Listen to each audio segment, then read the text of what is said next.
In Vail, Colorado, the nation's busiest ski resort was hit today by a fire. Arson is suspected. You may have heard of the Earth Liberation Front. The Attorney General himself says it's a domestic terrorist organization. The FBI says it is one of the most dangerous groups in the country. The ELF has claimed responsibility for more than 24 major acts of eco-terrorism since 1996. Fire bombings include attacks on lumber mills, wild horse corrals, and 2 meat-packing plants. So far, not one of the cases has ever been solved, and authorities acknowledge they know next to nothing about the membership or the leadership of the organization.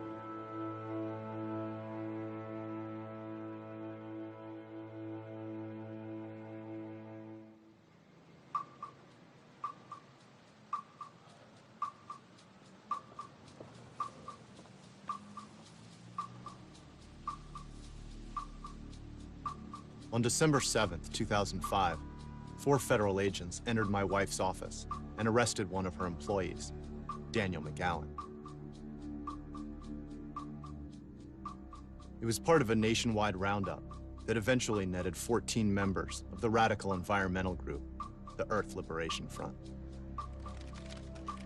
In all, their trail of destruction resulted in millions of dollars of property damage. Today's indictment is a significant step in bringing these terrorists to justice. Weeks after his arrest, Daniel's sister put up everything she owned for bail, and he was placed on house arrest in her apartment to wait for trial.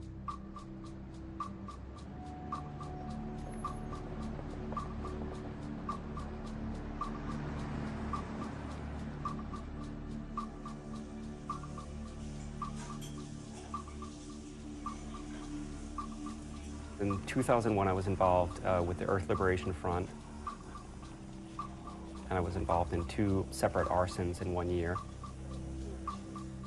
I think, like, people look at my case, and they think, what if that motherfucker burnt down my house? I think people think it's just a bunch of young crazies walking around gas cans, lighting shit on fire that pisses them off. Like, and then they think, what if I burnt things that piss me off? That's kind of crazy, you know, which it is kind of crazy. But I think people just need to understand that this thing is complex and it's not that simple.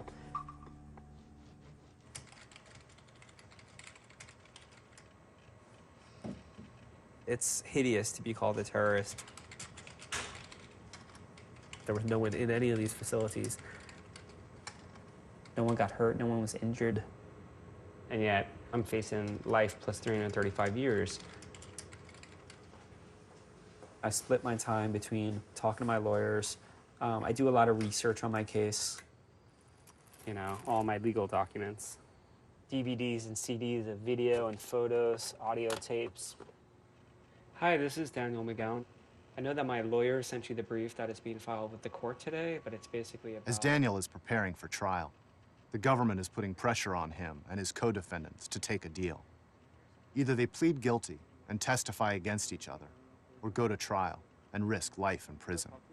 I told my lawyers at our first meeting, don't ever bring up cooperation as a tactic. We're never gonna cooperate. You don't have that card in your back pocket. Don't bring it up. All the people in this group, I've had conversations back in the day about this. Like, you know, you get arrested, just don't say a word. Just get a lawyer and, like, we'll, you know, join up and we'll see what happens. Okay, thanks, Andrea. I'll talk to you soon. Bye. My family's done a tremendous amount of stuff for me. I mean, letting me live here, but we choose to live our lives very differently. Like, I compost. I've never used a dishwasher in my life until I moved in here. And I try to not to impose my way of doing things on anyone here, but yeah, we have different ways of doing things. No, I don't think I need that because we paint every edge. All right. All right, bye. I'd be a liar if I called myself an environmentalist. I mean, I care about the environment, I think about the environment. I recycle, but I don't recycle every single piece of paper like Danny does. You know, when he came home from college, he lived with me in Rockland. One day I came home and he took the label off every single canned good I had because he was like, so obsessed with recycling. He was like, if we recycle, we have to take the labels off the cans. I said, but you took the labels off every can. I don't even know what I have in the cans now. I don't know if they're soup. I don't know what kind of soup. I don't know if they're peas or they're corn. And he's like, I never thought of that. It was like I opened my cupboard and there was just all tin cans. I got a call from Jenny. Totally hysterical, upset, saying that some men came in and took Daniel from his job. My dad's first reaction was like, oh, I don't know my son anymore. And I think he was just in shock. It's funny, growing up, he wasn't the political kid that was fighting for anything. No, he was just a regular kid. Played with his friends, rode his bike. It wasn't like he, had this whole history. But, you don't know what's inside someone until they get older and they start to think about who they are. I was born in 1974 in Brooklyn. I moved to Rockaway when I was around 3, Rockaway Beach in Queens. It's like mostly, working class people.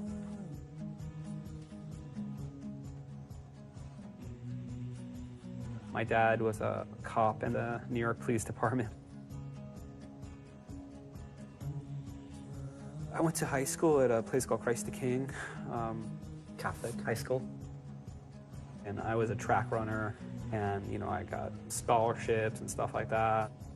And then when I got to college, I was like, oh, I guess I'll major in business because that's practical. When I graduated, I got a job at a massive public relations company called Burson Marsteller.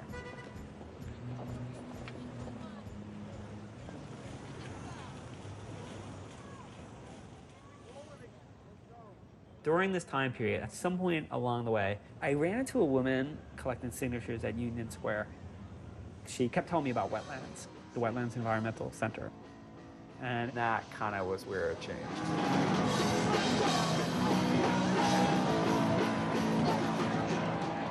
It was basically, the idea was it was a bar that had live shows, but the profits would go to running an environmental center. So I went to this meeting, and they played these films that blew my mind.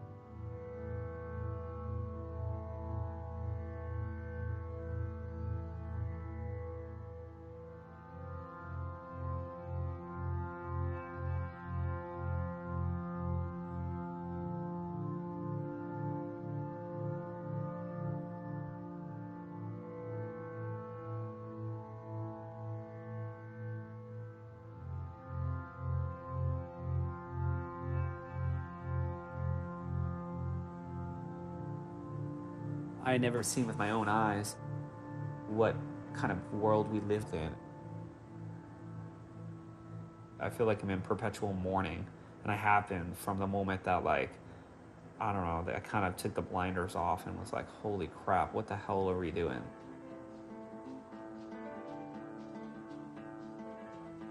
And I got involved pretty much instantly. I protested constantly. I did letter writing a lot. I did letter writing every week at Wetlands. I wrote hundreds of protest letters to all sorts of different agencies.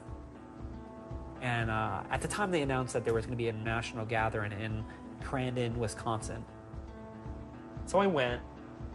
I was shy, city kid. I like nature as a concept, but I was never had slept outside before my whole life. I was 22.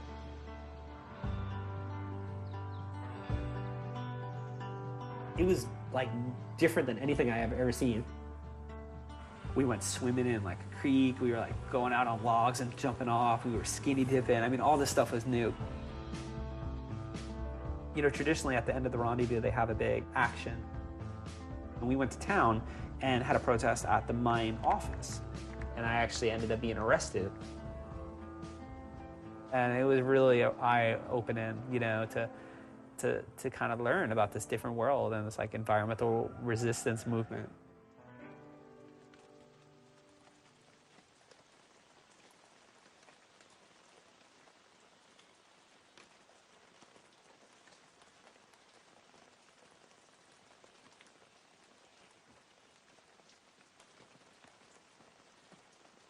I'm a fourth-generation Oregonian.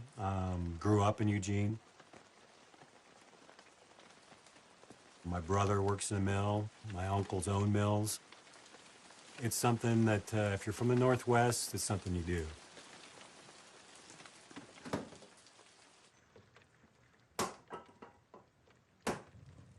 I think I met Daniel here in Eugene. They called him the disgruntled one, just because he had sort of this nasty sort of attitude, and he was always sort of bitter, and he was always sort of pissed off, and he'd always challenge people for their stupid ideas, and so they sort of coined this nickname for him, the disgruntled one. I think Daniel arrived out here at about 1999, but to really understand, why these arsons were set, I think you got to go all the way back to a time when Daniel was still living back east. You got to go to about 1995, which was the Warner Creek timber sale. Well, Warner Creek's about 50 miles east of Eugene, and it's probably one of the most beautiful places I've ever been. And in 1995, the Forest Service decided to open it up for logging. People went up there and created a blockade on a federal logging road to try to prevent, the logging of this place. So we created a documentary called Pickaxe, which is the story of Warner Creek. There's more vehicles on the way, over. One grader followed by one Dudley.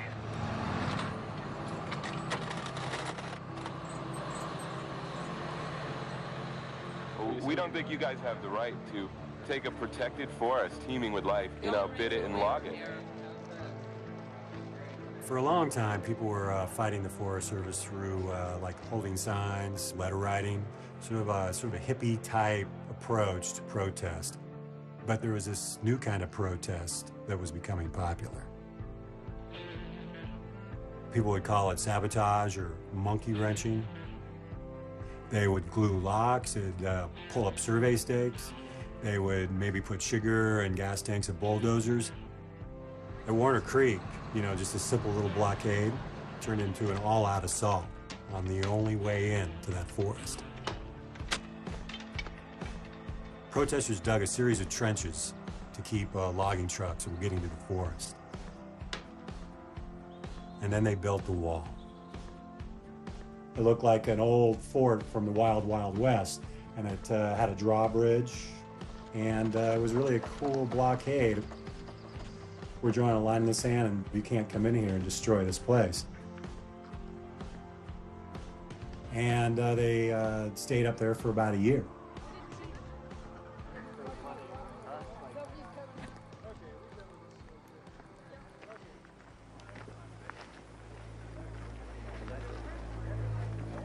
As a federal law enforcement officer, it's my duty to inform you that you're in violation.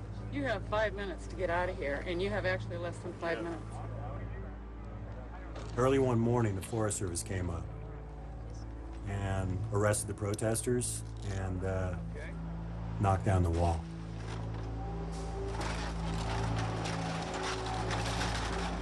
That created a lot of bitterness toward the Forest Service. And soon after, things began to escalate.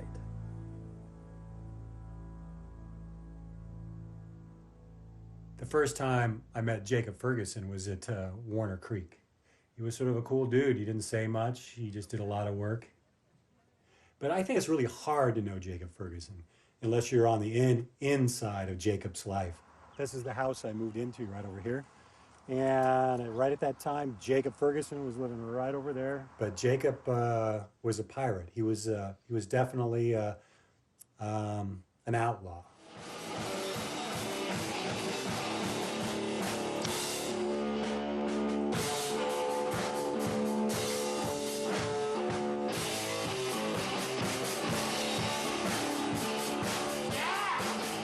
He tried to play a bad boy image, and he did it well, because I think he really was one. After Warner Creek, I think he really felt that the Forest Service was getting away with stuff. I think most of America feels that the U.S. Forest Service's job is to protect the forest. But the Forest Service is a part of the Department of Agriculture. And the Department of Agriculture looks upon these forests as crops. The U.S. Forest Service's real job is to provide trees for these timber companies so they can cut these trees from our national forests. They were cutting down these massive old-growth trees up to 750, even 1,000 years old, that were just massive.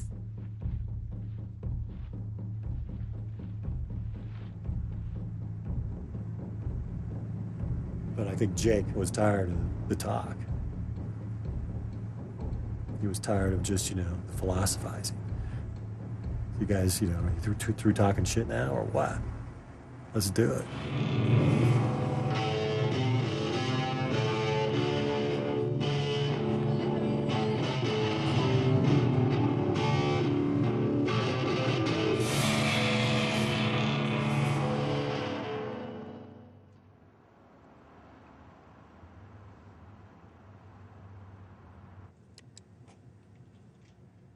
This investigation was the largest domestic terrorism case in the history of the United States. And the very first ELF action that occurred in the United States occurred at 2 ranger stations in the District of Orion. Mainstream legitimate environmental activists were absolutely shocked and disgusted with the fire. And they saw the burning of the Oak Ridge Ranger Station as a public relations disaster. In the months after the ranger station fires, there was a split within the environmental movement. In Eugene, which was quickly becoming a hotbed of activism, a growing community of younger environmentalists cheered on the arsons. But most environmentalists argued that in a democracy, public protest was still a better way of making change. In the summer of '97, just a few months after the ranger station fires, an event took place in downtown Eugene that, for many, shook up the debate. There was this place downtown. It had 40 old heritage trees, just beautiful. And they were going to put in a parking lot for Symantec, this big corporation next door. And they were going to cut down the trees to do it. Activists began mobilizing to save the trees. But as they prepared to take the issue to the next city council meeting, the city suddenly announced that it would cut the trees one day before that public hearing. On Sunday morning, about 2:30 in the morning, about 11 people went up into the trees to prevent them from being cut. We just went and did it, hoping that we could stave off the cutting for one day until that public hearing.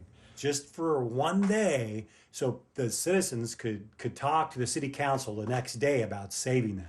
They came in right away wearing riot gear and gas masks and stuff like that. So bang, bang, bang on the door at 8 in the morning. Some kid says, get out there, they're pepper spraying them in the trees. Get your camera, you gotta get there. I mean, they're pepper spraying them right now. Hang in there, Jim! They came up in a fire truck bucket and they cut my pants leg up to my groin so they could spray my leg with pepper spray. Cutting, their pants and pepper spraying them in the ass and pepper spraying them in the balls, and while they were hanging from the limbs 40 feet up. People were on the street looking at this and going, what the fuck do you think you're doing? And so people were radicalized. They were started jumping on the fence and going, quit that shit. They're tear gassing the crowd and pepper spraying the crowd. It was just crazy, frantic scene that day.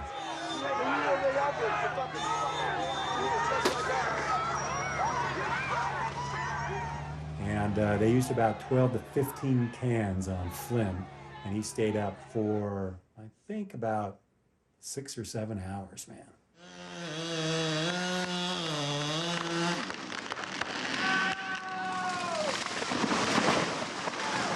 And then they flushed me with a bunch of water, took me to the hospital, and then took me to jail. And so for the next 35 hours, I was soaking in pepper spray. My hands were orange for a week. And so the argument that you need to work within the system was pretty well dashed by what the cops did on that day in Eugene. And June 1st was really the day that pissed off a lot of people in this town.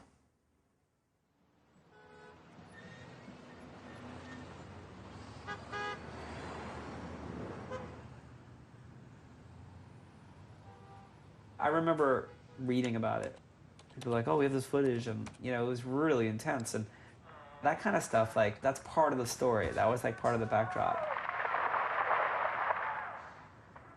It's crazy. It's crazy. I think a lot of moments like that really erode people's belief that anything can actually change. Next week it's 4 months and I'm on house arrest. My days here are really tedious. It's really hard to focus and do anything. Just thinking about my future and how uncertain it is. I get really sad at night, you know? I prefer to sleep straight through so I don't have those moments, but I have them almost every night, so. I've been doing okay, though, you know, all things considered. I mean, I feel like on one level, I just have to be really thankful for what I have, which is like a good family, really good friends. So I try to like keep things in perspective. Hold on 1 second. Hi. Hey, how are you? All right, how you doing? Daniel was living with his girlfriend when he was arrested, and she's moved into his sister's apartment to be with him. You know, people are all different, and some other people, if they were in my position, they might have been totally, like, questioning everything. But it's not me. I think that he feels the dread every single day. It definitely removes some of the life from his personality.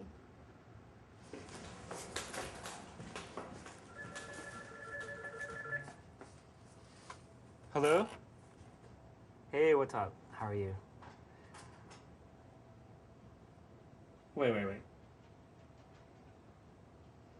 So wait, I'm sorry. He's cooperating to the full extent?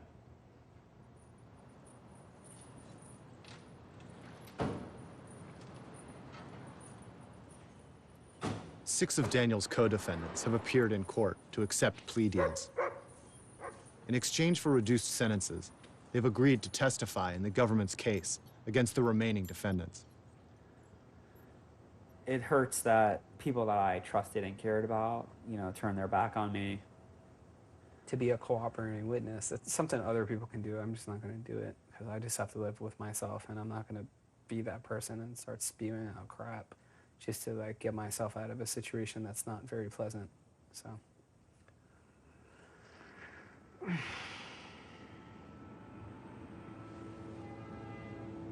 I'd want him to do whatever he needs to do to not go to prison. But I would never want him to compromise his values or beliefs. So if he has to choose, he'll be facing life in prison. I made the choice to be with him. And after he was arrested, I made the choice to stay with him. I mean, that's what you do when you're in a relationship with someone. Just because something really difficult comes up doesn't mean you just run away, you know? So, I think we should get married.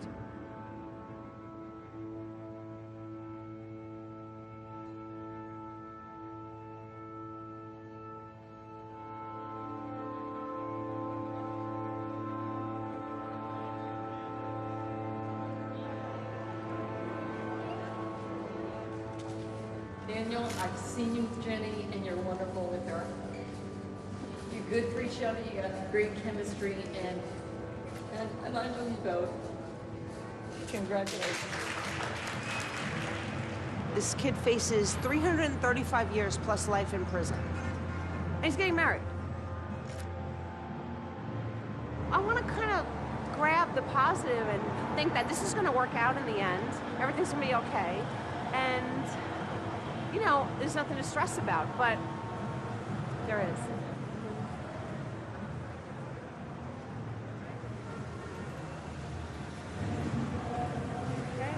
Oh, if it isn't my sister. How are you? How are you? Perfect timing. Oh, I'm freaking hot. That's why I'm out here. Let me see your ring. Oh. Mine's nicer. And by nicer, she means more money.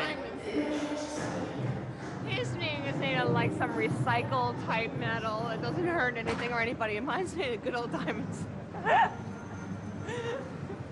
on, let's go have a good time.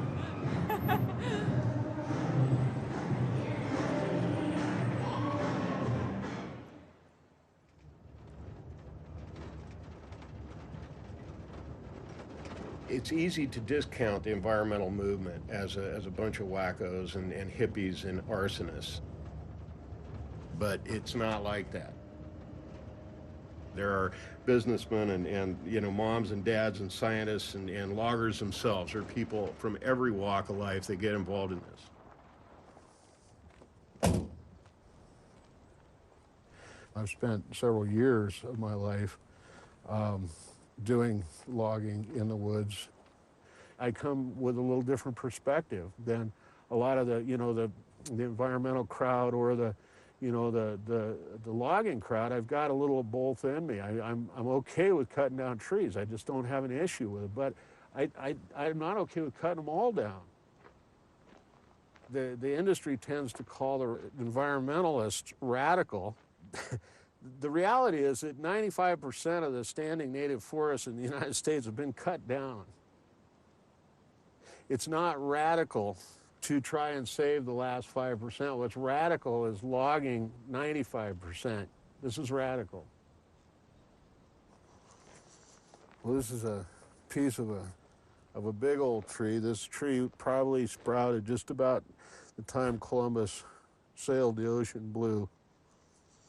It looks about 500 years old, somewhere in there. You know, the suckers, if they could talk, probably say have been pretty boring up until about 75 years ago when all hell broke loose out here on the ridge, and they started cutting them down. Most of them are gone now, so we won't be seeing any of these for at least another 500 years, and that's if we leave them alone. These are amazing old trees.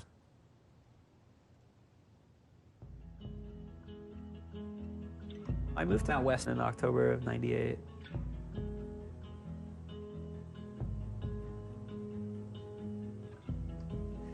I got out to Northern California. I had never seen trees like that before. It had a really profound impact on me.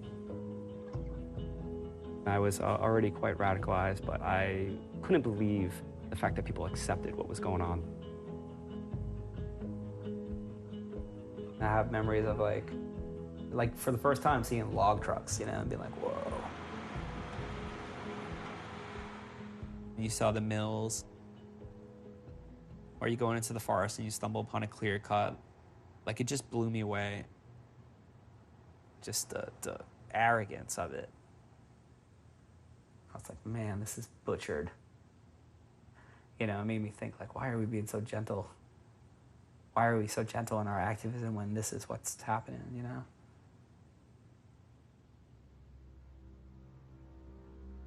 After the ranger station fires, Jake Ferguson and members of the fledgling ELF set their sights on new targets.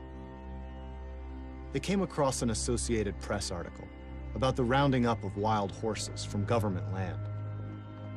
The horses were being sent to slaughterhouses, including the Cavell West plant in nearby Redmond, Oregon. There were so many horses being processed at the plant that horse blood would sometimes overwhelm the town's water treatment facility and shut it down. And for 10 years, people from the area had tried and failed to stop the plant. But on July 21st, 1997, Jake Ferguson and 3 others slipped into the facility in the middle of the night and burned it to the ground.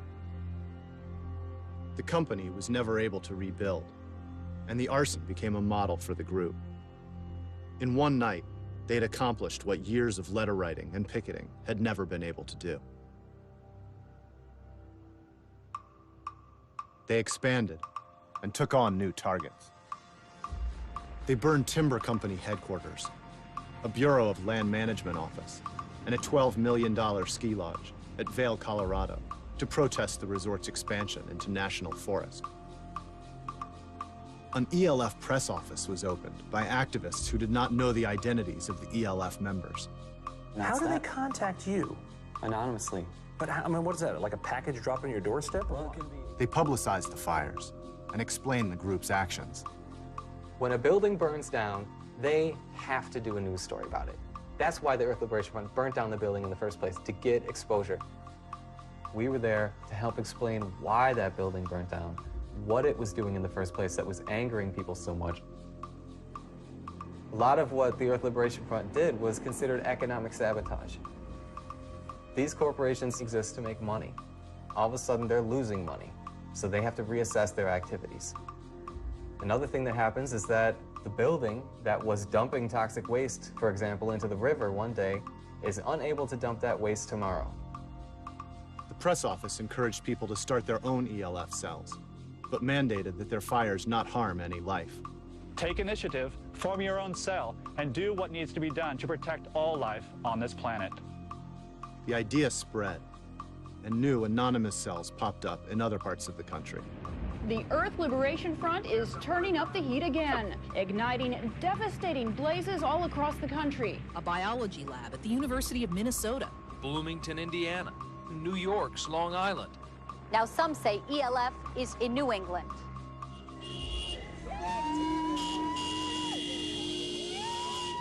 Back in Eugene, people were celebrating.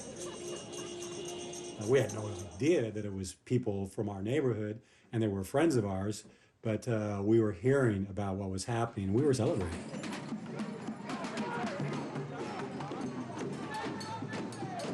I don't think it was just the ELF that started ratcheting things up. I think activists all over the Northwest were also kicking it up a notch. They thought there was a possibility of really making things change. Just have to work at it a little harder and be a little more radical.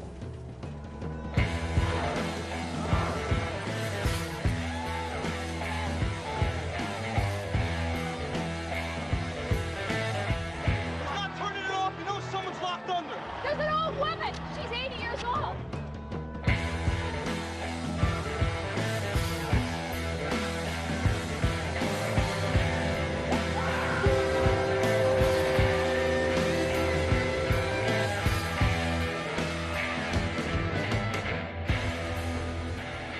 There was a sort of progression of radicalism that happened in Eugene.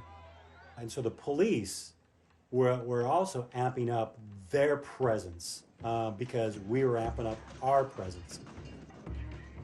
Literally, we were having 2 protests a week, major protests.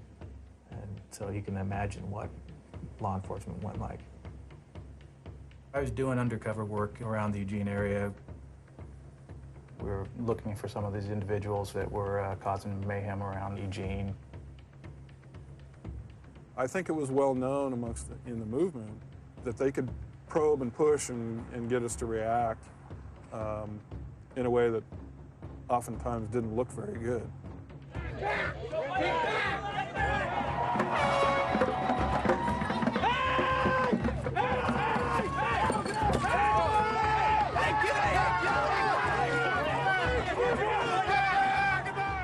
But we were getting rocks and bottles and that kind of thing, fire thrown at us, that just hadn't happened before. Out of the street! You fucker! To say that emotions don't play into that would be folly. I mean, that's not true. It is personal to take a rock.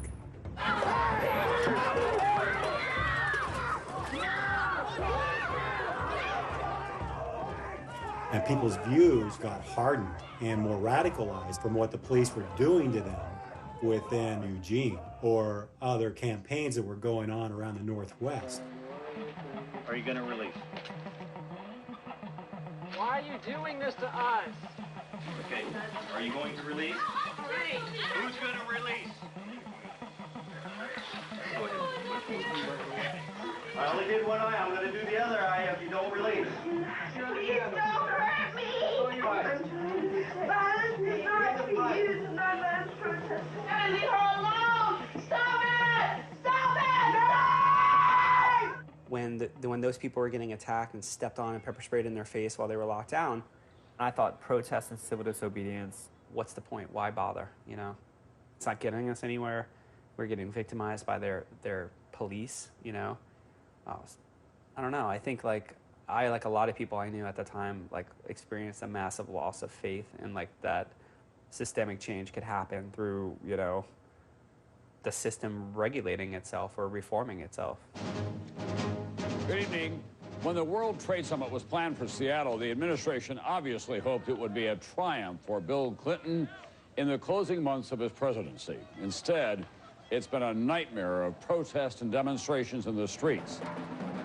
In 1999, tens of thousands of people converged on Seattle to protest the WTO and its effect on the environment and labor. They blockaded the streets using nonviolent civil disobedience.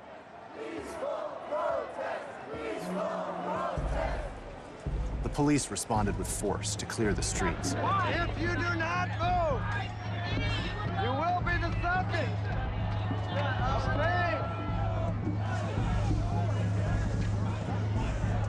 I'm touching you, shooting poison!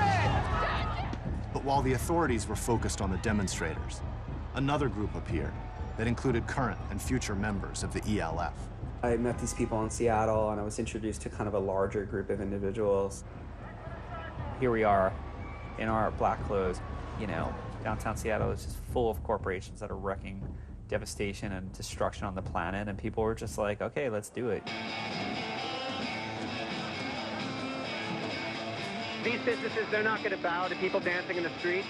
They're not going to bow to people dressed as, you know, giant sea turtles or so on. They care about one thing. They care about capital. And unless we put a dent in their pocket, what good is it? How are we going to do that? How are you going to put a dent in their pocket? Hopefully by causing property damage.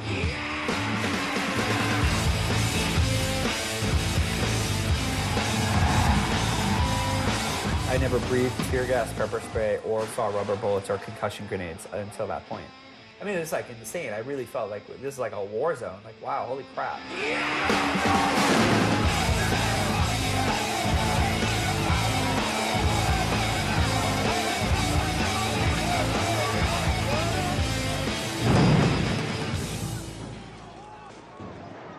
It felt good to take out my rage on these corporate windows because they had caused so much destruction in my mind. It created, obviously, a huge conversation and dialogue and fight. This is not what the protest was about. People work hard for their property. Vandalism is vandalism. Destruction is destruction, whether it's of lives or property. It's not acceptable. What do you think of the Boston Tea Party? I thought it was wonderful. Ah, thank you. Thank you. 50 cents, read all about it. I think people have a very Pollyanna viewpoint of social change.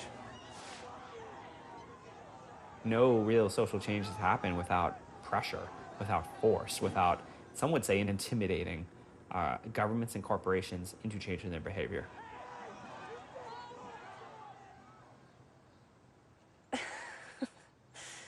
So we talk about this stuff. I took part in the Black Bloc at WTO, and the goal of the Black Bloc was to just send a message, an anti-capitalist message, that consumer America is destroying the world and destroying the planet. And that was the first time we met a lot of the other people that ended up being involved in the arsons.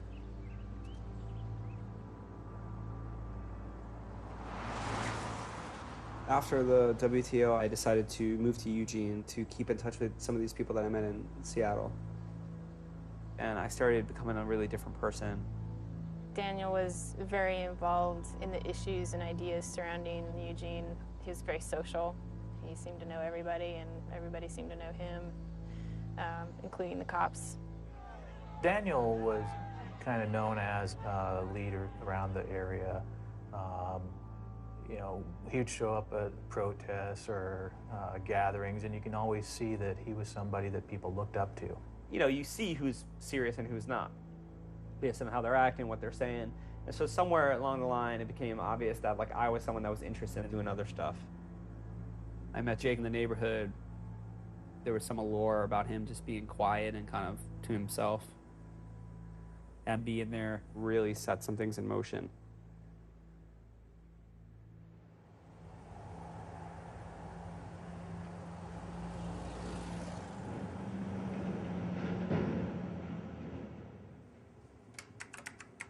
The more radical environmental community have, in my opinion, a misconception about this industry and what we do.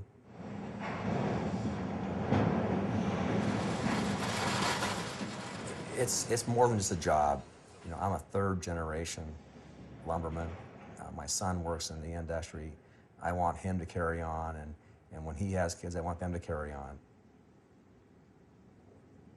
You can't be in the lumber industry without having trees to cut. So it's ridiculous for people to think we're going to go out there and cut the last tree. I think the biggest misconception is that we're out there just knocking the forest down. We're just, we're termites. We just rampage through the forest and we leave it a mess and we move on.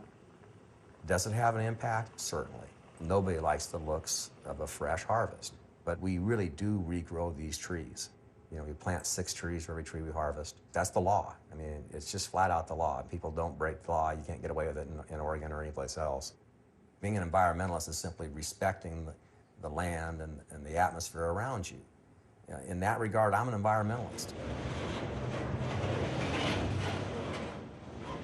Eugene has a commercial railroad that goes through town. You know, it wasn't uncommon to see just like plywood after plywood and company names, you know, stamped onto it. That's definitely how I heard about Superior Lumber, just by seeing their half-mile-long train full of forest go by.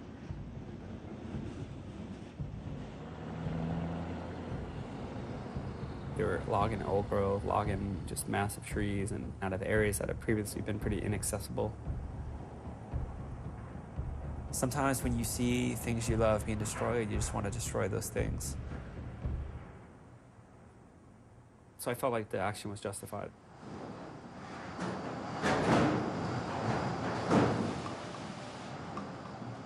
We were quite surprised that we had been targeted.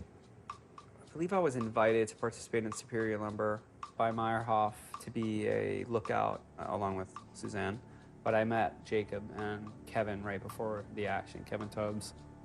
They got together some weeks before, did a surveillance of it. It was in an isolated area. There was no viable security there. They figured out where they should place the devices. They came back and prepared the devices.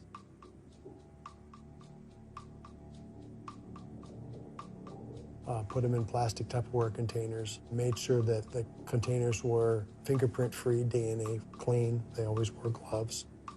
I felt nervous from the get-go. For one, I was staying in this house where everything was stored, and it was someone else's house that didn't know about the action. On the night of the arson, they drove to the staging area. They put on their masks. They did radio checks. They had a police scanner.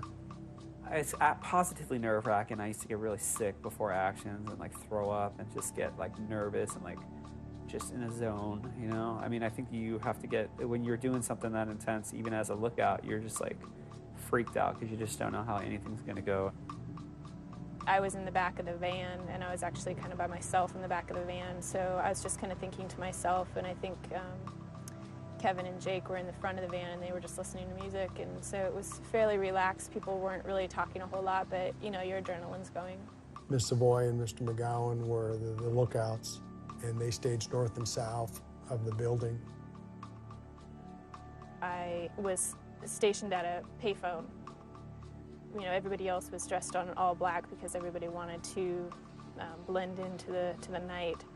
However, I dressed, you know, in somewhat darker clothing, but I looked fairly normal. I just had a scarf that I could wrap around my face in case somebody passed by. And then I got dropped off kind of on the side of the road, and I just kind of crawled into this like space, this like shoulder, you know, with a bunch of ivy. Mr. Meyerhoff and Mr. Ferguson then placed the 5-gallon fuel containers and activated the timing devices. It was done within, you know, 15 minutes, and I got picked up, and away we went. It was somewhere between 2 and 3 a.m. when I was home, sound asleep, and I got a phone call. And of course, anytime you get a phone call at 2 a.m. in the morning, it's not good news.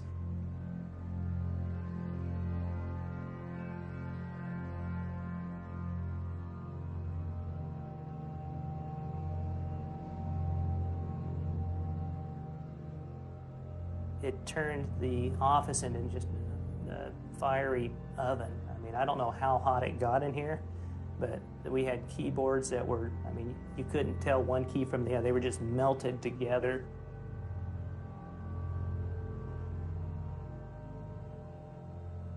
I went up to Portland and wrote the communique and sent it in. Even then, it wasn't real. It was just like still like kind of this cartoonish thing. And it wasn't real until I really saw the newspapers, seeing the man from the company, I think Steve Swanson, just walking through this like charred remains, and I was just like, holy crap. That was a major blow to our mental psyche, at least in the short run. Just felt like a big hole in my heart. In Eugene, people were jazzed. When the big bad bully gets, hit in the stomach and feels a little something and maybe a little fear or whatever, that felt good. It was exciting. The next day I felt, like, wow, I've actually done something where it stopped. I didn't have a problem with what I was doing. I thought it was effective. It was $1 million or something like that. It's like when you're involved with it and you're in the thick of it, it's hard to look at like all the consequences and like the real repercussions of that. Like, did this action push them in a better direction? Did it scare them? Did it help the movement in any capacity on old growth logging? There's lots of questions, but I don't think at the time I was asking those questions too much.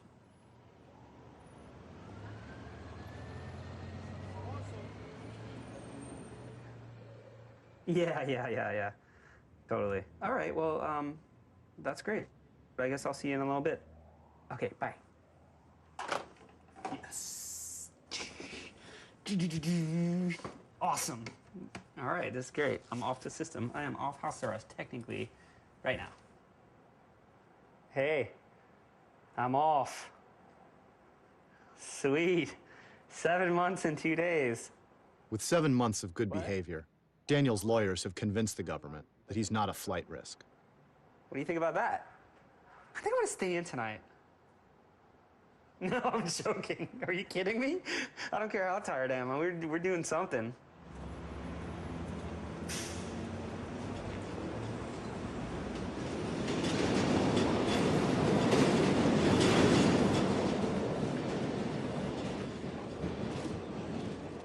Of course I'm gonna get off house arrest on this day, like of all days, like it'll be today, It's really sad for me to like have all these films about my home being attacked, like my city being attacked. I mean, when I tell people that like I'm accused of being a terrorist, like whether it's eco or domestic in front of it or if it's just straight terrorist, like it's ludicrous to me. It's like surreal, and most people that know me are like, what? No one's accused in my case of flying planes, bombing things, trying to hurt people, none of these things, but no one's accused of that. It's property destruction. Like, that's what it is. Call it what it is, Yay! Look naked, right? I did it. How you doing? How you doing? Look at my freak-ass ankle. I actually ran a little bit because I wanted to feel like what it was like to run. I'm so tired. My feet hurt, my legs hurt, I just had a knee pain. It was horrible.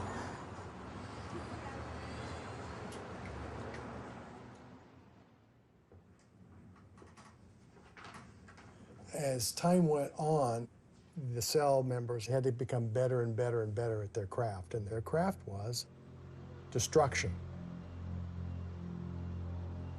And so they started what was called the book club.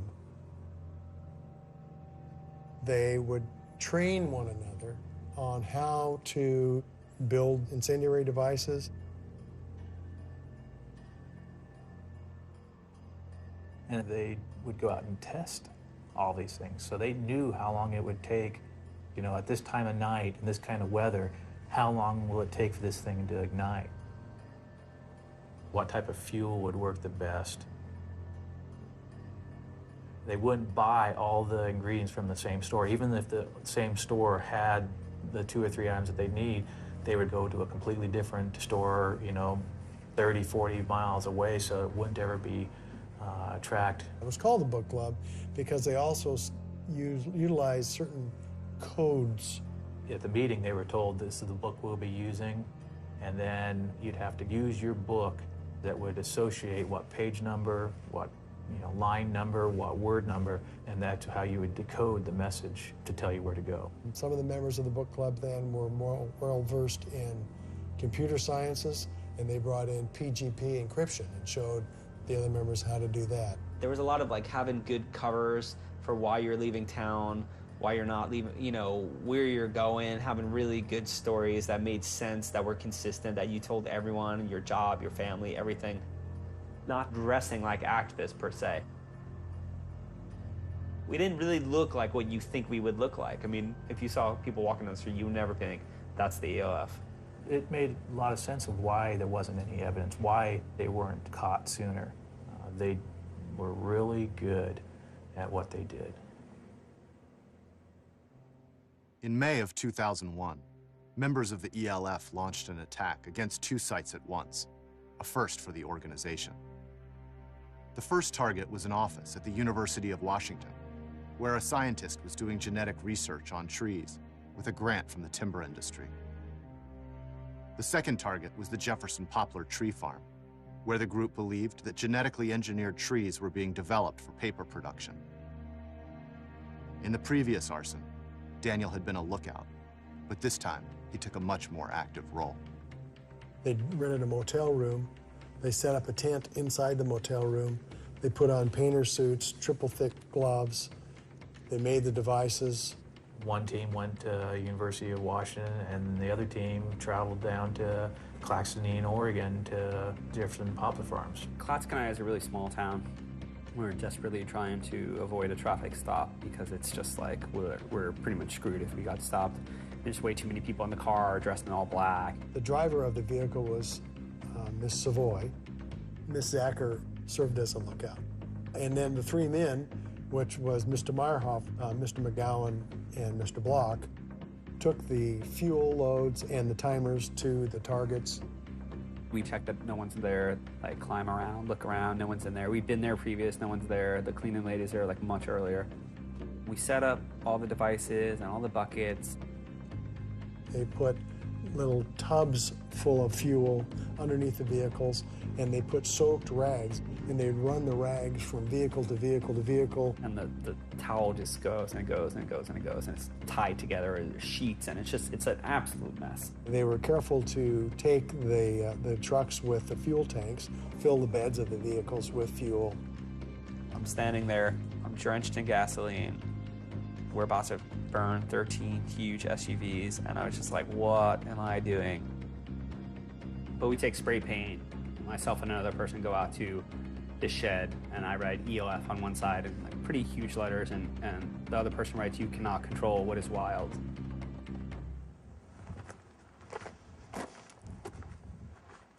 There's the E, L, and F.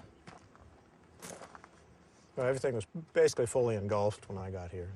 With all the vehicles and the fuel tanks and so forth, there was lots of propellant in the area to make things burn, and things went up fast and hot. 911, where is your emergency? Man, we got a big fire over here. This is going on too, so I better not get too close. Investigators in the Pacific Northwest strongly suspect that 2 nearly simultaneous fires were acts of ecological terror. Monday morning, May 24th, I got back to Eugene, and I was just like, wow, I really need to think about what I just did. Just seeing, you know, absolute ruins, and realizing that like all people were going to focus on was the fact that things were destroyed, and that the issues are being lost, and all they care about is catching the people that did it. They're talking about Jefferson Poplar, and then they're talking about University of Washington. So finding out what eventually happened at University of Washington, the massive destruction to a library, not just the professor's office that was involved in this sort of research, but the Center for Urban Horticulture. I was like, this is too much, too fast, too big. What am I doing? Not only had the fire at the University of Washington gotten out of control, they also discovered that the Jefferson Poplar arson was based on faulty information. It turned out that while the previous owners of the property had been involved with genetic engineering, the new owners only had hybrid trees, developed using farming methods that have been around for hundreds of years. It's hard to really justify it in hindsight. Nobody would have targeted that facility had we known that there was no genetic engineering going on there at the time. So it left me with a really bad taste in my mouth, like kind of like, wow, look at this huge, intense action, and look what happened in Washington, and like, am I really ready for this? Like, this is super serious and super big. We went to the meeting a few weeks afterwards, and I was like, this is too much. Some members of the group were questioning the actions, but there were others who felt they hadn't gone far enough. Some of them decided that they wanted to target basically captains of industry, target people now, not just property. The last circle meeting basically cleaved between people that were seemingly wanted to talk about it, not even like plan it, but they were like, we should talk about it, and the people that were repulsed by it. And really, that like ideological divide is what ended it. That was it. What people were discussing with my experiences of the arson, it made my mind kind of like spin. It's things like this that like led me to think like this is futile. Like there's got to be better ways of addressing what's going on in the world than just burning things down. As the ELF cell was dissolving, the larger activist community in Eugene was splintering as well. I think people were self-righteous. I think people thought they knew they had the answer, weren't willing to listen to other points of view because their view was more radical in that point of view. All those things came into play, I think, to help narrow the amount of people that were connected within the movement to the point where it just went poof, doesn't exist anymore. That's one really sad thing about, about a lot of social movements, but, I think ours especially because we all are so critical of the world and of the way people live in the world and how they interact with the natural world that we sometimes are extremely critical on each other, and that is definitely part of our downfall as a movement. The scene was really imploding there at the time, and I took a small trip to New York for my sister's 35th birthday, and I hung out with my family, and I was like, wow, I really love my family. I forgot that I just grew so disconnected from them, and I met Jenny, and I was like, all right, I think I'm gonna move back to New York. After moving home, Daniel began working at the Rainforest Foundation. He organized protests against the Republican convention. And finally, he took a job at a domestic violence organization where he was working when he was arrested.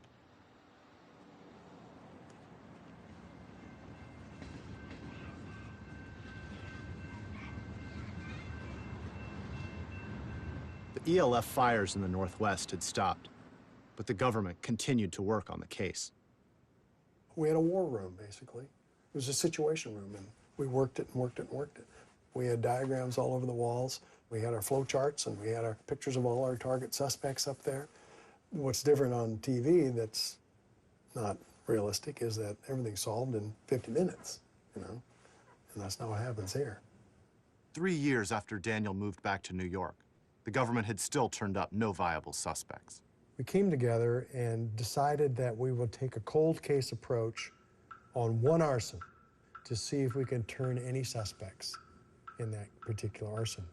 And the arson we chose was one that occurred in the city of Eugene, and it was the Joe Romania Truck Center arson, wherein which 35 SUVs were burned to the ground.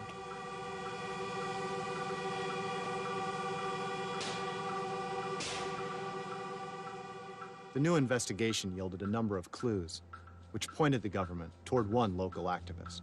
The night of Romania, Jake Ferguson was accused of stealing a truck, which was kind of interesting. The truck would be needed for something like what occurred. We also knew that Josephine Overacre was arrested in the Olympia area just prior to an arson that occurred up there. And we knew that her boyfriend was Jacob Ferguson. And that's when we really turned the heat up. With Jake now on their radar, they began following him everywhere, asking people about him, and bringing his friends in for questioning before grand juries. You start seeing cars following you and cars with guys sitting outside where you're staying, and it was really scary, to think that they were kind of on the right track, and that they're just kind of like right there behind you. And he's also a drug user, and so that adds paranoia. They know, they're coming for me. And of course, in Jake's case, some of it was true where when he did turn around, there were law enforcement following him. So lightning was striking all around him. And with that in mind, we gave him an out. We called him into the United States Attorney's office. We were in a conference room there. And then we explained to him quite simply that we knew what his situation was. They told him they knew he was a heroin addict and that he'd lied to an investigator, which was a felony. And then they bluffed. Despite a lack of hard evidence, they led him to believe that they could tie him to the ELF arsons. We never told Jake Ferguson or his lawyer what we knew or didn't know. You never do that. Could we have really put him away for a long time at that point? Probably not. They told him that the arsons carried a life sentence, but if he became an informant, they'd let him walk away from his crimes. I described to him, tried to paint an image of him walking through the forest on a road some sunny summer afternoon, hand in hand with the sun, instead of looking at his son through bulletproof glass. And he thought about it. And at that particular point in time, then, he and his lawyer excused themselves and left and said, well, we'll get back to you in a day or so. You know, he grew up with his dad in prison, and he saw how bad that life was. He didn't want to spend the rest of his life in prison and have his son, you know, never see his dad. 20 minutes later, I get a call from downstairs, and Mr. Ferguson and his lawyer want to come up and talk to us.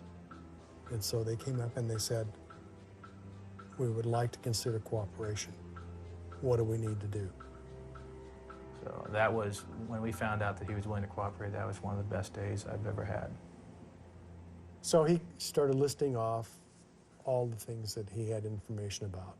And that basically was every arson in the District of Oregon, arsons in Washington State, arsons in Wyoming, arsons in Colorado, California. We did not know the scope of what he had knowledge of. So that's when the investigation really kind of broke open. The team immediately grew from 12 or 13 to 40 to 300 agents.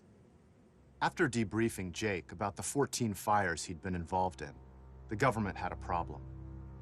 They knew that a heroin addict with a pentagram tattoo on his head would not make a persuasive witness in court, and so they needed corroborating evidence. We talked to him and his lawyer, and we said, okay, this is what we want you to do. We want you to wear a wire. They hid a recording device in the liner of his baseball cap, and over the course of a year, they flew him all over the country, where they arranged for him to accidentally bump into his old friends and get them to reminisce about the old days. He walked into an animal rights conference I was at in Washington Heights at Holyrood Church. It was bizarre to see him. I mean, he was bloated and kind of fat and just looked really different. He was talkative, which was weird, because I always remembered him as a really quiet guy, but he was talkative. Let's go left. We can kick it at a park bench. I went to go get a coffee with him, and we just talked a bunch, and yeah, it was unfortunate. There is a reward out for all of that. How much? Lots? I'm pretty firmly convinced that if there were ever any hair or fingerprints, they already would have hit. Right. I mean, it's been 4 years on most of this shit. As long as people never try to rat each other out, then it'll be fine. I mean, thinking about it, I can't help but be annoyed at myself for being like, how did you not know something was really wrong here? Here's the deal. If anything ever does go wrong, it'll be a big domino. But frankly, the only way I think anything can go wrong is someone decides that they want to repent for their sins, or they lose their mind and they want to get money. So, money, huh? Well, come on. It's not worth it, man. That's some Judas shit, man. Feels rather foolish, you know, to have done that, but I'm trying to get over the shame associated with making dumb mistakes. Jake was extremely conflicted. We'd have to pump him up. It was like before a big fight where we sat there with him for probably half an hour to an hour just to get him kind of tuned up and ready to do it. It wasn't something I felt good about, you know,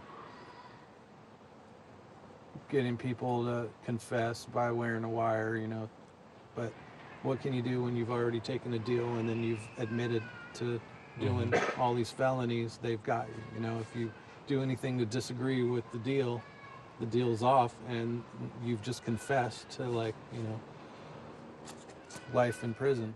So once we had those recordings in place, we decided on a particular takedown date.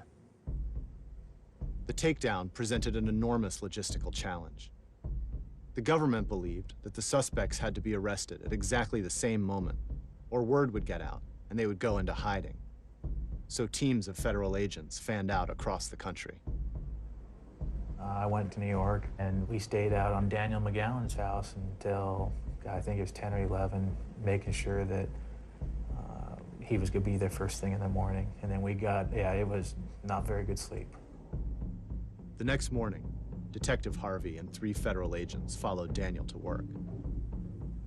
I look up, and around the corner comes these kind of big dudes. I just kept feeling wave after wave of dread and fear, just kept, you know, and I was like, I could barely talk. I was just like completely, like, lost my voice. Like I was just, could barely move, you know, it was really horrible. And they're like, you're being extradited to Oregon for, you know, ELF charges. You should consider pleading, don't ruin your family, like all this stuff. We would have them have an attorney.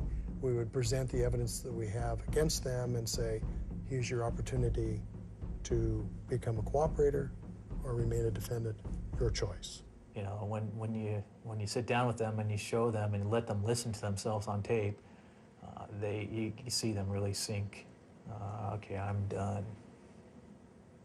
It was a very successful approach because, you know, the dominoes began to fall. I was in bed. My husband was up for work. It was 5 in the morning. He gets up early for work, and he came into the bedroom and told me that the FBI and the Oregon State Police were there to talk to me. And right away, I pretty much knew what they were there to talk to me about. From there, it was just, you know, the hardest decision I've ever made in my life, whether or not I should take a plea bargain and cooperate or risk going to prison for the rest of my life. And I think that probably will be the hardest decision I've ever made in my life. And I chose to cooperate and take the plea bargain so that I could someday, once again, you know, be with my loved ones. I would have been fully prepared to have gone away for 5 to 10 years. You know, it was really looking at dying alone in prison and knowing that every single loved one would have moved on and done something else in their life. It felt like a death sentence, you know, more than a life sentence. People can judge me for the decisions I've made, but until you've been in that position, it's, you know, it's really hard to know what you would do. I never in my life thought I would be cooperating with the FBI. I always thought that I would be able to stay strong and stay true to my values and my beliefs. And, you know, I guess sometimes you aren't as strong as you think.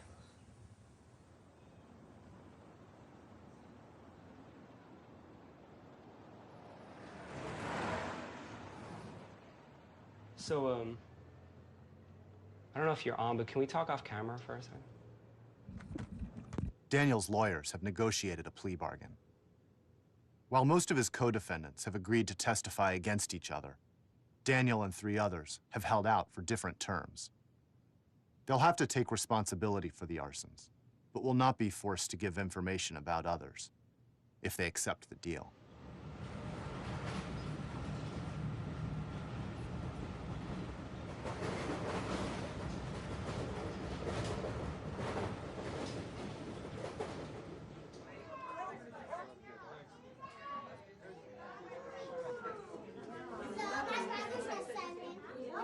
Wow, you are a big girl. Happy birthday. Everything has this overshadowing. This is the last of holidays. This is the last birthday party. This last everything. It's funny, he's not really a big materialistic person, but he bought her a lot of gifts this year. And I said to him, you didn't have to go through all this trouble. And he said, this might be the last time I can, you know, really ever give her gifts and be here. So that was kind of sad. I don't know. He's got some serious decisions to make. and they suck. No matter what you choose, they suck.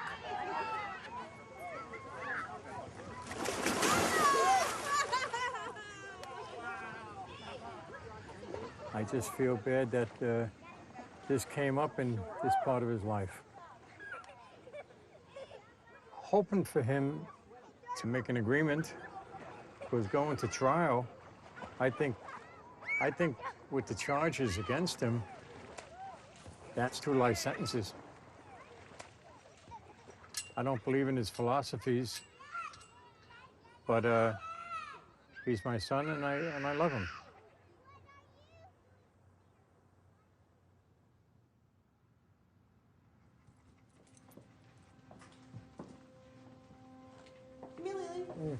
Miss.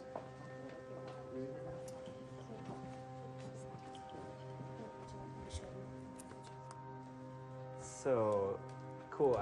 Thanks for everyone for coming. I know it's. We want peace behind us. He wants peace behind us. I just wanted everyone to come so I can tell you guys I made my final decision on the plea bargain the government offered a few weeks ago, and so I'm going to be agreeing to this plea bargain in court on the 9th. So the recommended sentence on the part of the government is 8 years.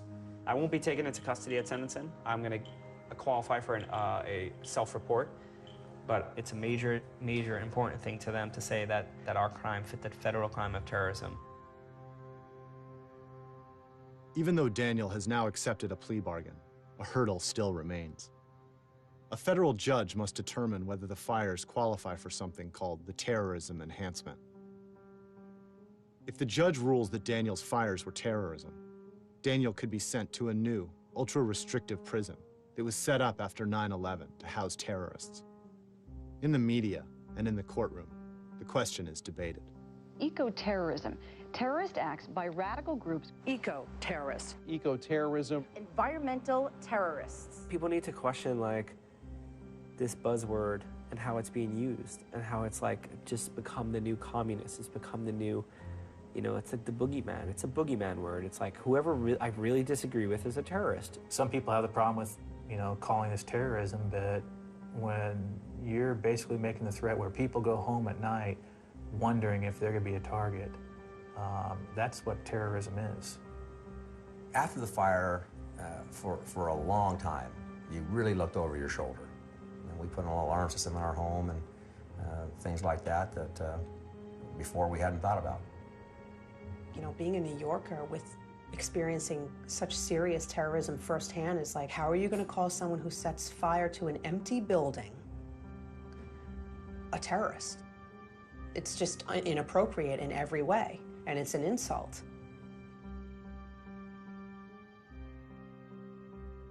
The word terrorism to me is about killing humans. It's about ending innocent life.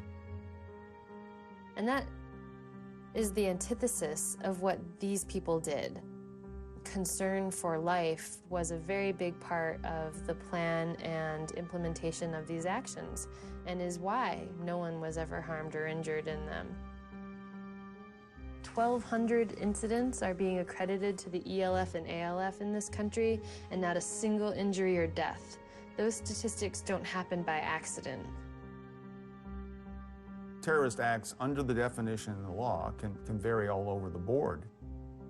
There's no requirement for purposes of terrorism that you physically endanger another person's life. I mean, you don't have to be Bonnie and Clyde to be a bank robber, and you don't have to be Al-Qaeda to be a terrorist. I don't think these people are terrorists. I think the people and the agencies and the industry that they're fighting are the true terrorists. When you've got big timber companies coming into the Northwest, clear-cutting old-growth forest, big oil companies with their big oil spills that cost billions and billions and billions of dollars. You don't see the FBI raiding these executives' homes or anything like that. They aren't being threatened with life in prison.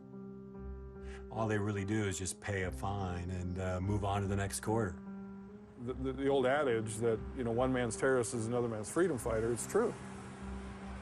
You know, if you agree with their motives, wow, they're a hero. They're not a terrorist at all. If you disagree with their motives, then they're a terrorist. That's tough, okay? That's why it's a whole lot cleaner to deal with crimes. Crime, non-crime, okay? I'm good with that. I can do that. Arson is a crime. Good, I can do that, you know? Is it terrorism? We'll find out.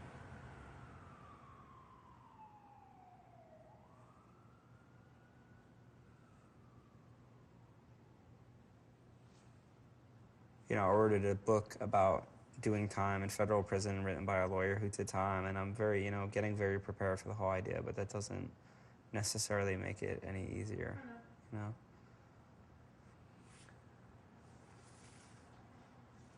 You know, you're not alone even though you're in there by yourself. I know.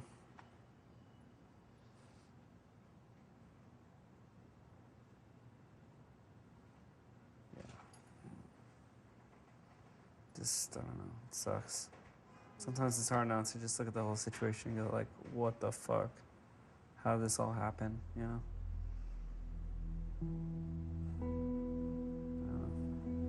The situation with the environment, it's not getting better, it's getting worse. And I'm not suggesting that the path of destruction and destroying everything is the right path, but I didn't know what to do. It's like when you're screaming at the top of your lungs and like no one hears you, like what the hell are you supposed to say, you know? What are you supposed to do?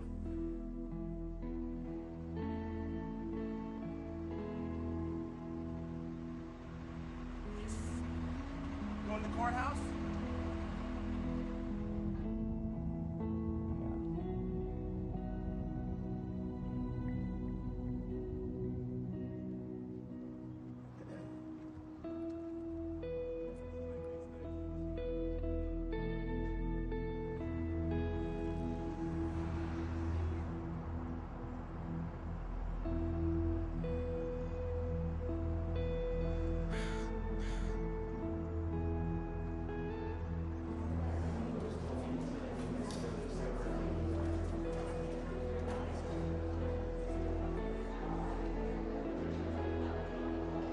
The judge has sentenced Mr. McGowan to 84 months in prison.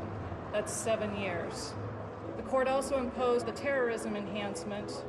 He's been branded as a terrorist in the media. He will be listed as a successful government terror prosecution for the rest of his life.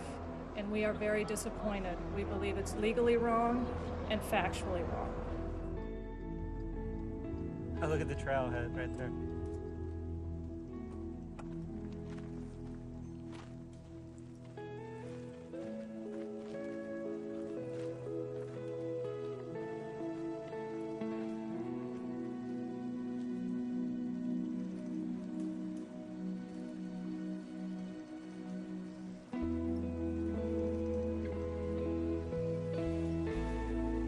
Oh my God, it fell from there.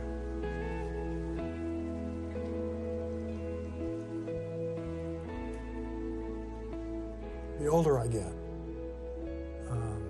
the more circumspect I become. And I know now that the world is not black and white. It's not that simple. When I first read about these arsons and became involved in the investigation of the arsons, you see all the damage and the harm that they've done and the threats they made. They're not very likable people at all. Once you get to know them as a human being, you start looking at their motivations because you're curious about it. Why did they do such a horrible thing? And you look at their background and you look at their childhood and you look at how they've evolved from the days when they committed all these crimes. And then instead of just being a cold mugshot or a piece of paper, they become human beings. And so you begin to understand them. And that's not that you're saying you approve of their conduct or their behavior, but you gain an understanding and insight as to how it came to pass that they started doing these things. And then you're curious about how their lives will end up. But only time will tell. My stomach is flipping out. Can we open it? No, I got it. You sure? I gotta be independent. Okay. You're not gonna be there to advise me on stuff.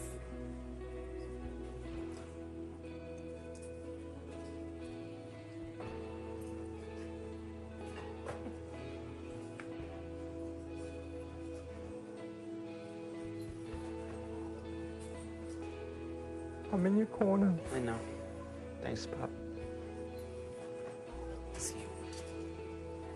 Thanks for everything. I'll see you later.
Take us down and all apart, cherry tree. Lay us out on the table.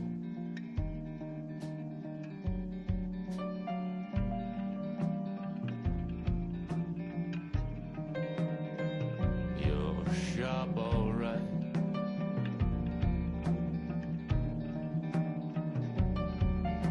But no one is asking, so leave it alone. Leave it alone. Can we slip some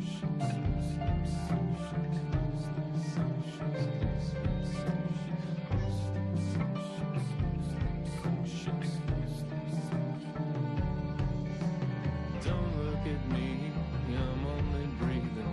Don't look at me, I'm indiscreet. Don't look at me, I'm only breathing. Don't look at me, I'm indiscreet.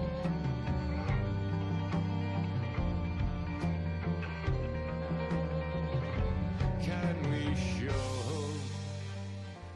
a little discipline?